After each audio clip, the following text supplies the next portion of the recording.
Еженедельное обозрение «Я так думаю» с Арменом Гаспаряном и Дмитрием Борисенко. Добрый день, уважаемые подписчики канала АМДН Тьюб, читатели паблика Антимайдан и сайта АМДН. В эфире программы «Я так думаю» с писателем, публицистом, радиоведущим Арменом Гаспаряном. Добрый день, Армен. Приветствую тебя, приветствую всех тех, кто будет смотреть это на сайте АМДМ, на пабликах АМДМовских или на канале в YouTube. Армен, первый вопрос тогда по событиям, которые состоялись у нас вчера. Прошли они по России. Сегодня немножко давай начнем с России. И хотел бы я спросить твое мнение о тех митингах, которые состоялись в России.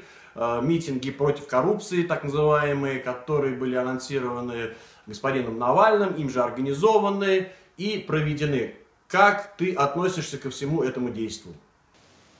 Прежде всего, если люди хотят бороться против коррупции, для этого не выходят на центральную улицу города, а идут непосредственно, например, к Министерству юстиции Российской Федерации или Государственной Думе. Это первое. Второе, если люди хотят бороться против коррупции, то это не означает, что надо влезать на центральные улицы города. Я в данном случае про Москву все говорю.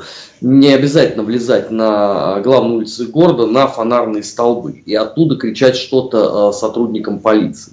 Если люди хотят бороться против коррупции, это, соответственно, абсолютно не нужно поднимать руки на сотрудников полиции. А именно это мы, по сути дела, увидели. Вообще, это все было бы крайне смешно, если бы не было так грустно. Действительно, существует проблема коррупции. Действительно, с ней надо бороться. Я не знаю ни одного человека, который бы коррупцию поощрял бы в публичном пространстве. А напротив, все говорят как раз о необходимости острого ей противодействия. Но то, что делает господин Навальный, это в чистом виде профанация. Достаточно вспомнить, например, что он работал советником губернатора Кировской области, господина Белых.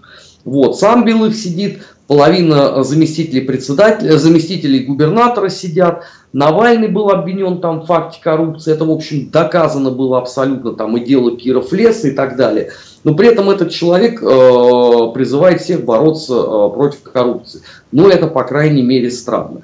И самое главное. Когда движущая сила борцов с коррупцией — это школьники, которые нынче находятся на каникулах, которые вообще не понимают, что такое бюджет Российской Федерации, что такое ВВП и так далее, то это в чистом виде просто называется картинка для западных СМИ, что и получилось по сути. Поэтому ни с какой борьбой с коррупцией все эти события не имеют ничего общего. Скорее здесь можно говорить о печальной такой тенденции, что в очередной раз на наших глазах происходит профанирование политики и превращение ее просто в формат социальных сетей. Эта движуха хороша для Фейсбука, Твиттера, ВКонтакте и так далее площадок. Это не имеет ничего общего с реальной жизнью. Многие, к сожалению, просто этого не знаю, в силу возраста, в силу образования, в силу какой-то другой специфики не могут понять. Я тебе могу даже больше сказать. У меня моя бывшая подчиненная, она вчера туда пошла, на этот митинг. И была благополучно задержана сотрудниками полиции, шла туда с плакатом, все как полагается у хипстерской прослойки этой. Она искренне считала, что она-то борется с коррупцией. И когда я ей объяснил вообще, в чем она участвует и что такое на самом деле борьба с коррупцией, она только после этого задумалась. Но, к огромному сожалению, понимаешь, мы же не можем с тобой в формате условно несколько раз в неделю делать такие, как раньше у нас в школах были, уроки политической информации, потому что они слушать все равно не будут. Мы для них не являемся никакими моральными авторитетами, у них обязательно должны быть какие-то проходимцы Албуров, укравший картину, сам Навальный с 2 условными сроками, Лео Волков, проигравший абсолютно все предвыборные кампании, в которых они участвовали. Они для этих людей будут являться моральными авторитетами. С этой точки зрения их можно только поздравить, потому что коррупции ни жарко, ни холодно от того, что они там выкрикивают в социальных сетях, от того, что они будут выходить с идиотскими абсолютно плакатами на улицы российских городов. Еще раз говорю, те, кто хочет с коррупцией бороться, должен становиться с этой точки зрения субъектом политики. А если они даже не понимают того прискорбного обстоятельства, что 2 судимый Навальный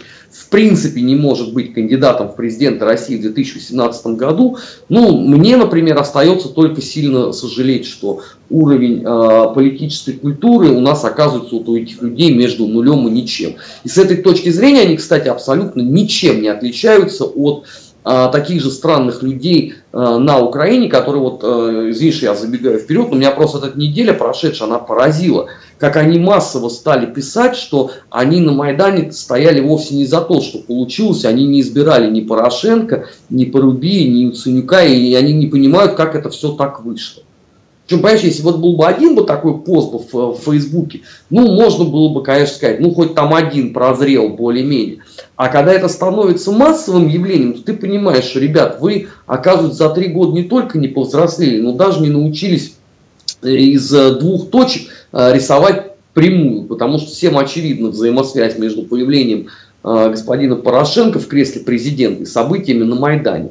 Ну, нам всегда казалось, да, что это просто украинцы подвержены некой такой вот болезни психологического характера. Ну, вот деятели вроде господина Навального и вот это все хомячье, бегающее до сих пор там в комментариях, грозящее всем, там, начиная от Владимира Соловьева и заканчивая мною, показывает, что на самом деле эта проблема такая, она сугубо интернациональная и не зависит от географической протяженности страны. Армен, ну раз ты затронул тему Украины, давай, собственно, перейдем тогда к Украине, к событиям, которые произошли на этой неделе на Украине. И, безусловно, самое резонансное событие прошедшего времени было убийство экс-депутата Государственной Думы Российской Федерации Вороненкова, который был застрелен средь бела дня в центре Киева, застрелен демонстративно. Сразу же, буквально в течение, там, не прошло и часа, было заявление Порошенко, который указал на Россию как на вдохновителя и исполнителя этого, как он выразился, акта политического террора. Дальше там из Соединенных Штатов Америки начали раздаваться голоса Маккейна того же о том, что да, конечно, это Россия, Россия. Скажи, пожалуйста, было множество версий относительно того, кто мог стоять за этим убийством. Версии самые разные, начиная от криминальных разборок, памятуя прошлое российского экс-депутата, и заканчивая версией политического убийства. Ты какой из этих версий придерживаешься, или, может быть, у тебя есть свой собственный взгляд на это событие? Вне всякого сомнения, ликвидация экс-депутата Государственной Думы Вороненко выгодна только одной стране, это страна Украина. Нужна была сакральная жертва, оккупации, как они там называют это, гибридной войны и так далее, и так далее. А самое главное, что этот акт должен был отвлечь внимание европейцев от ситуации с Евровидением, что, собственно говоря, блестяще получилось. Потому что вместо того, чтобы обсуждать абсолютно подлейшее решение украинских властей по российской певице, все, естественно, кинулись рассуждать о том, кому там мог быть опасен господин Вороненков. Я вообще не понимаю вот этого разговора, вот я тебе клянусь. Да, господин Вороненков, депутат Государственной Думы, о существовании которого, вот я профессионально этим занимаюсь, вспомнил после его победы только эту фамилию, и то в свете даже не внесенных там каких-то политических законопроектов или направленных там на социальную сферу, а исключительно в свете первого межфракционного брака, как раз вот с Максаковой, когда он скупил весь буфет, и любой заходящий туда мог, значит, перекусить за счет господина Вороненкова. Это единственное его достижение в Государственной Думе. Ни один человек из тех, с кем я общался в те дни, когда вот Вороненко сбежал, не мог назвать ни единого законопроекта, который он бы туда внес. Абсолютно никому неизвестный депутат. Второй момент. Он не Цицерон. Говорил он достаточно плохо. И никакого сравнения там условно спокойным Борисом Ефимовичем Немцовым он, конечно, не выдерживал. Третий момент. Говорил он исключительной банальности. Даже на общем фоне украинской политики. То есть все вот эти вот заявления, они, конечно, терялись по сравнению с тем, что говорили там вот эти мастодонты, там типа Геращенко, Авакова и так далее. То есть зачем он нужен? Попытка сделать его неким символом резистанса внутри России, да, она не оправдалась, потому что его никто не знал. для мира он точно так же является абсолютно неизвестной фигурой. Украинцы потыкались, помыкались с ним пару недель, но все, всем стало понятно. Все, единственная роль, которую он мог сыграть, это посмертно стать условно жертвой кровавого путинизма. Но тут-то вот и начинается самое поразительное, что они послали его убивать человека, который служил в добровольческом батальоне Азов, с первого дня там буквально находился, воевал на юго-востоке страны, совершал вместе с Азовом военные преступления против человечества. И вот этого человека они пытаются выставить уже какой день подряд тайным, значит, нелегальным разведчиком Кремля, который был внедрен в ряды националистического подполья еще, то есть это задолго до Майдана, с целью, что вот когда-то наступит важный день, и он должен будет выполнить ключевой приказ Москвы. Но это в чистом виде бредятина. Украина, понятно сейчас, какую позицию она занимает. Им надо показать, что вот они вот являются жертвой гибридной войны, тем самым спровадить куда-нибудь из информационной повестки вопрос Евровидения, вопрос экономической блокады Донбасса, вообще вопрос соблюдения и несоблюдения Минских соглашений, вопрос экологической ситуации на Донбассе. Да, он же вот с момента нашей с тобой последней беседы, да, он никуда не продвинулся, он так и остается нерешенным. Организация Объединенных Наций пока может только разводить руками по этому поводу. Самое главное, надо каким-то образом затмить историю с экономической составляющей на Украине. Цифры по падению ВВП в результате этой блокады, они всем известны. То есть от 1,7% до 7,2%, 7,2%, причем это пиковая отметка в исполнении Саакашвили. Но я так полагаю, что речь-то может идти, наверное, где-нибудь от 4%, что является весьма и весьма неслабой цифрой для Украины. Армен, прошу прощения, вот сразу можно уточнить, я просто представляю, как наши зрители на Украине, которые получают информацию, в том числе из украинских источников, могут возразить на твои слова тем, что по данным украинских источников, да, у них наоборот был рост 2,3, 2,2, 2,3%. И об этом, кстати, говорили даже на программе Владимира Соловьева, один из экспертов. Вот как тут, кому верить? Послушайте, данные по падению ВВП привел непосредственно господин Гройсман, например. Да, если вы просто не понимаете фразу, что бюджет не досчитается там 3 миллиардов гривен, так это вот именно эти деньги, а не что-то другое. Это первый момент. Второй момент. С чего там будет что-то расти, если еще за 2 дня до момента начала экономической блокады Донбасса выступали украинские политологи, которые говорили, что, ребят, это чудовищная глупость и дикость, потому что таким образом вы лишаетесь товаров, которые были произведены на территории ЛДНР, не будет у вас, то есть, бюджетных поступлений, да, в том числе и в пенсионный фонд. Кроме этого, вы теряете экспортный доход, потому что очень многое с этого вы экспортировали, в том числе в старушку Европу.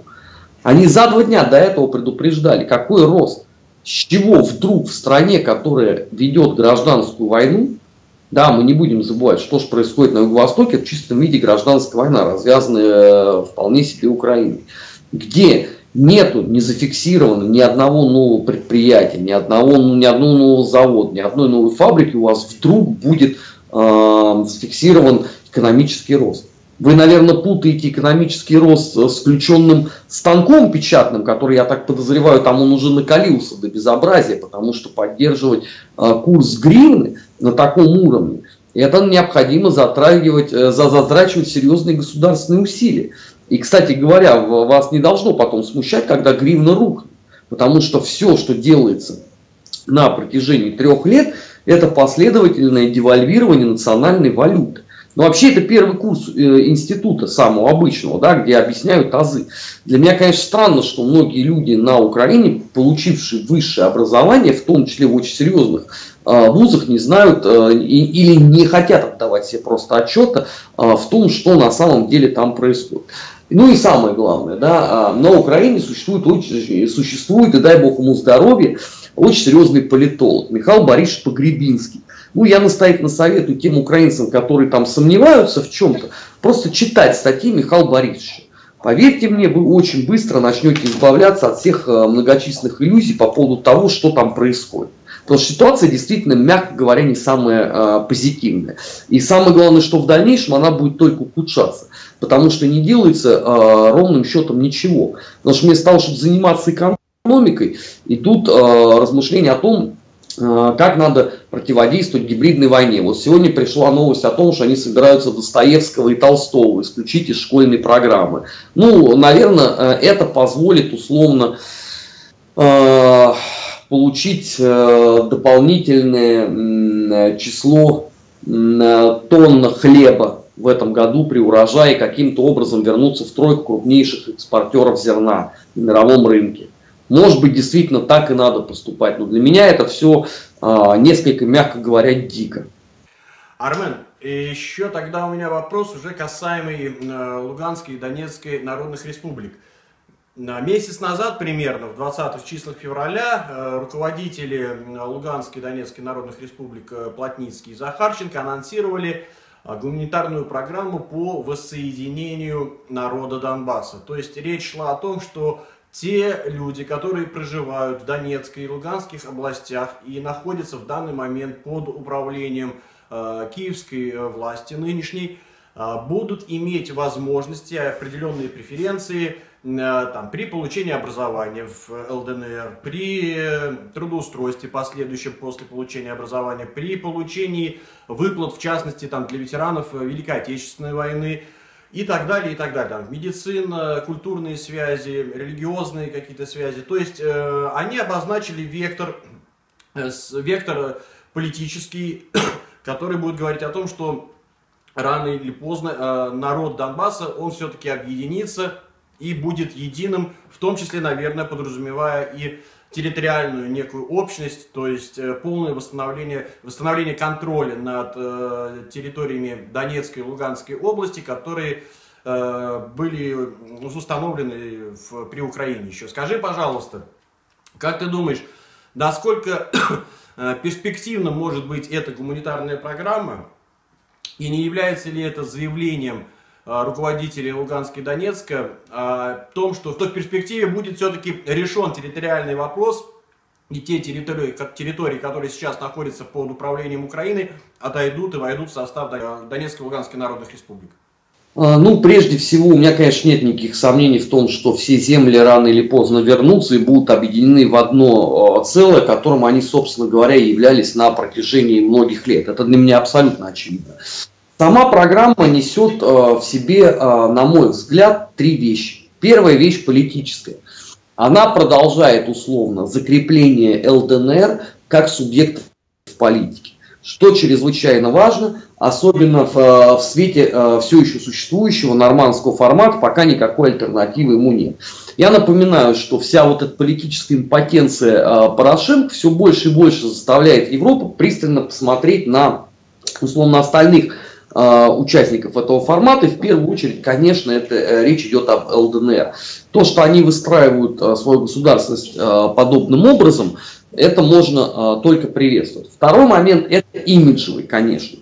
Безусловно, они тем самым показывают населению и ЛДНР, и территорий, находящихся сегодня под условно сферой управления Украины, что речь идет не о сиюминутном каком-то эксперименте, а речь идет о планомерном государственном строительстве, что процесс этот необратимый и его нужно доводить до конца, и, собственно, никакой иной альтернативы, опять же, этому нет. Ну и, наконец, третий момент, да, момент финансово-государственный, я бы даже сказал. То, что в ЛДНР начинают условно планировать свою сферу деятельности, в том числе и с точки зрения условно потенциального бюджетного наполнения, да, там на среднесрочную и долгосрочную перспективу, опять же, шаг принципиально важный, показывающий, что это действительно серьезные политики, рассуждающие о серьезных вещах и являющиеся действительно подлинной реальной альтернативой всему тому политическому безобразию, которое происходит на Украине. Почему? Потому что в отличие от многочисленных абсолютно популистских и пустых заявлений украинских властей, мы видим, что те заявления, которые делает, например, Александр Захарченко, они старательнейшим образом потом воплощаются в жизнь. Ну, я имею в виду, прежде всего, конечно, в сфере социальной, условно, политики на территории ЛДНР. Таким образом, в том числе дается очень такой яркий месседж всему населению Украины, что альтернатива вот этому безумию абсолютному, и политическому, и социальному, и культурологическому, и какому угодно, другому, да и спортивному уже в том числе, потому что мы знаем, что там Динамо Киев, они уже на грань банкротства подвели благополучно своими могучими деятельностями по национализации Приватбанка. Днепр там уже наладан дышит и так далее. Что есть реальная альтернатива в виде действительно серьезных политиков, ну, в частности, вот Александра Захарченко. Поэтому это можно только приветствовать, и хотелось бы, конечно, чтобы условно деятельность на этой ниве и на этой сфере проистекала гораздо более активно, потому что это необходимо прежде всего и самим Донецкой и Луганской республикам. Но мне кажется, что сейчас они постепенно выходят, условно, если таким вот техническим языком говорить, на проектную мощность, что опять же хорошо, опять же в сфере глубочайшей стагнации, которую мы наблюдаем на Украине. Ну что ж, спасибо тебе большое за сегодняшний разговор, поскольку ты у нас сегодня в таком походном режиме. Презентацию тогда книги очередной отложим на следующий выпуск. Может быть, ты сделаешь сразу презентацию 2 книг, чтобы компенсировать как-то, потому что зрители наверняка ждут. Напоминаю, в эфире была программа «Я так думаю» с ведущим, публицистом, писателем Арменом Гаспаряном. Спасибо тебе большое, Армен. Спасибо, всех благ зрителям, читателям АМДМ, пабликов и канала YouTube. До новых встреч. Всего доброго. Еженедельное обозрение «Я так думаю» с Арменом Гаспаряном и Дмитрием Борисенко.